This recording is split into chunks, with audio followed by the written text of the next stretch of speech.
विद्यार्थियों, पगड़िया बाल विद्या निकेतन की ऑनलाइन क्लास में आप लोगों का स्वागत है। आज हम पढ़ेंगे हिंदी विषय का अध्याय 5 लिंग, जिसे अंग्रेजी में कहते हैं जेंडर। पिछली क्लासों में आपका ये पढ़ा हुआ है, कक्षा 3 से आप पढ़ते आ रहे हो इनको, इसलिए अब हम इसको दोबारा एक बार पुनरावृत्ति के रूप में ले लेते हैं, थोड़ा सा जानते हैं। ब्लैक बोर्ड पर एक लाइन लिखी हुई है, मोर नाच रहा है और मोरनी देख रही है। पहले वाक्य में जो मोर शब्द है वो पुरुष जाति का बोध करा रहा है, और दूसरे वाक्य में मोरनी शब्द स्त्री जाति का बोध करा रहा है। इन दोनों से स्पष्ट हो रहा है कि ये पुरुष है और ये पुरुष जाति है और ये स्त्री जाति। इन दोनों वाक्यों के पहचानने और जानने के बाद हम लिंग की परिभाषा में आते हैं। पुरुष या स्त्री जाति का ज्ञान कराने वाले शब्दों को लिंग कहते हैं। बिल्कुल साधारण और एकदम सरल परिभाषा है कि पुरुष और स्त्री जाति का बोध कराने वाले शब्दों को लिंग कहते हैं।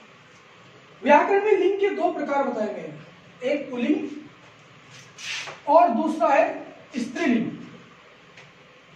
पुल्लिंग क्या है ये जानते हैं।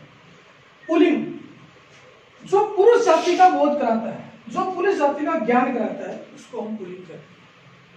जैसे मोर, बालक, पुरुष, पिता, शिष्य, लड़का, आदमी, घोड़ा और राजा, ये सब पुल्लिंग जाति का बोध करा रहे हैं।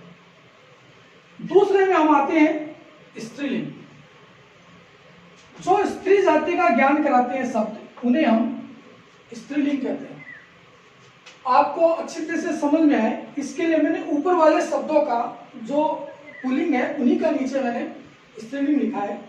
जैसे मोरनी, बालिका, स्त्री, माता, शिष्या, लड़की, औरत, घोड़ी, रानी आदि, ये सब स्त्री जाति का बोध कराते हैं। यहां तक तो आप लोगों के समझ में आ गया कि ये पुरुष और स्त्री जाति का बोध कराते हैं। लेकिन समस्या ये है कि और भी बहुत सारे लिंग हैं जिनको हम पहचाने कैसे, इनको पहचाना कैसे जाए, इसके लिए हम आगे देखते हैं। संसार इतना बड़ा है कि इसमें दो तरह की चीजें होती है, एक सजीव और एक निर्जीव। इंग्लिश में आप जिसको लिविंग और नॉन लिविंग कहते हैं। सजीवों की पहचान करना बहुत आसान है, यहाँ हमने लगभग सभी सजीव हैं उनकी पहचान कर ली, आसानी से पहचान होगी। लेकिन निर्जीवों की पहचान कैसे की जाती है, निर्जीवों में पुरुष और स्त्रीलिंग कैसे बताया जाता है, इसके लिए ही मैंने नीचे निर्जीव चीजों का लिंग पहचानने की एक लाइन डाली है। इस लाइन के बाद मैंने आपको 4 शब्द ब्लैक बोर्ड पे लिखे हैं। पहला है अलमारी खुल गई, स्त्रीलिंग। दूसरा है बक्सा खुल गया, पुल्लिंग। तीसरा है यह पुरानी अलमारी है, स्त्रीलिंग। चौथा है यह पुराना बक्सा है, पुल्लिंग। लेकिन मुझे कैसे पता चला कि स्त्रीलिंग ये पुल्लिंग है?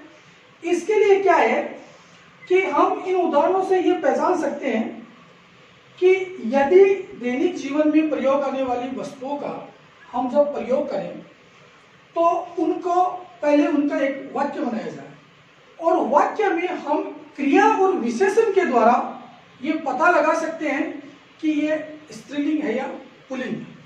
पहले वाक्य में देखिए, अलमारी खुल गई। ये खुल गई जो क्रिया है, ये गई लगता ही समझ में आता है दिमाग में तुरंत कि ये स्त्री जाति का बोध करा रहा है, इसलिए ये अलमारी जो शब्द है वो स्त्रीलिंग हो गया। दूसरे में खुल गया, यहां गई, यहां गया। गई स्त्री का बोध हो रहा है, गया का मतलब नया दिमाग में आ जाता है कि ये कोई पुरुष जाति का बोध करा रहा है, इसलिए यहां बक्सा हो गया पुल्लिंग। ये दोनों क्रियाएं हैं, इसलिए हमने क्रिया से जान लिया कि ये पुल्लिंग और स्त्रीलिंग है। तीसरे वाक्य में वाक्य है यह पुरानी अलमारी है। अब यहां पर हम विशेषण के द्वारा जानेंगे। अगर इसको हम छुपा लें तो यह अलमारी है, अलमारी से पहले लगाया अलमारी की विशेषता बता रहा है कि यह पुरानी है, यहां पुरानी है। चौथे वाक्य में देखिए यह पुराना बक्सा है, यह बक्से की विशेषता बता रहा है कि यह पुराना है।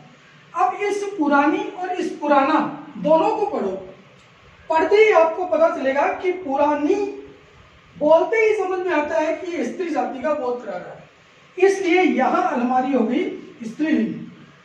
यहां पर पुराना बोलते ही समझ में आ रहा है कि ये पुल्लिंग जाति का यानी पुरुष जाति का बोध करा रहा है, तो यहां बक्सा हो गया पुल्लिंग। यानी ये विशेषण के द्वारा हमें पता चला कि यह स्त्रीलिंग और पुल्लिंग। एक तो ये है। दूसरा, लिंग के बारे में कुछ विशेष बातें हैं, उनमें से हम दो बातें अभी देखते हैं। कौन की? और भी बहुत सारी बातें हैं जो अगली क्लास में अपन देखेंगे। इसमें पहला है किसी भी देश का नाम उस देश के देशवासी, संसार में जितने भी सागर हैं, जितने भी बाहर आते हैं और जितने भी ग्रह हैं, सिर्फ अपवाद स्वरूप एक पृथ्वी को छोड़कर, क्योंकि पृथ्वी स्त्रीलिंग होती है। देश में हम देखें भारत, पाकिस्तान, नेपाल, चीन, ऑस्ट्रेलिया, अमेरिका, सब जितने भी हैं वो पुल्लिंग में आते हैं। सोचने की आवश्यकता नहीं है, देखते समझ आइए पुल्लिंग में। देशवासी भारतीय, अमेरिकन, पाकिस्तानी, नेपाली, ये सब जो जिस देश का निवासी है उसके जब भारत के हैं तो हम भारतीय लगाते हैं, नेपाल के हैं तो नेपाली बोलते हैं, वो सब के सब किस में आएंगे? पुल्लिंग में आएंगे। सागर, हिंद महासागर, प्रशांत सागर, लाल सागर, जितने भी सागर हैं वो सब किस में आएंगे? पुल्लिंग में। उसके बाद वार, सोमवार, मंगलवार, गुरुवार, बुधवार, जितने भी बार हैं वो सब के सब बार पुल्लिंग में होते हैं। ग्रहों के नाम, जितने भी ग्रह हैं उन सब के नाम पुल्लिंग में होते हैं। बिंदु नंबर 2, तिथि। जो भी तिथि आप बोलते हो वो सब तिथियां हैं वो पुल्लिंग में होती है।